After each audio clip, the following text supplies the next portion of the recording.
বিসমিল্লাহির রহমানির রহিম। আজকে আমরা অনেক দিন পরে যাচ্ছি বারৈখালী শিবরামপুর হাটের পাশে, ব্রিজের পাশেই আমরা আজকে মাছ ধরলাম।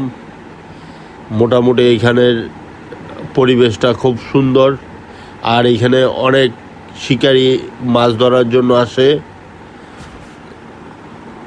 এখানে সবাই ভালো মাছ পাচ্ছে। এখন মাছের ফুল সিজন, তো আজকে শিকারি এই পাশটাতে কিছু আসছে, আর আমরা একসাথে 3-4 জন বসছি। আমরাও 1 কেজির মতো পুঁটি মাছ পেয়েছি। মোটামুটি সাইজগুলোও ভালো আছে। আপনারা চাইলে আসতে পারেন শিবরামপুর হাটের পাশে ব্রিজের এইখানে। আমাদের ভিডিওটা দেখার জন্য সবাইকে ধন্যবাদ। আমাদের সাথেই থাকবেন আর চ্যানেলটিকে সাবস্ক্রাইব করে রাখবেন। ধন্যবাদ সবাইকে।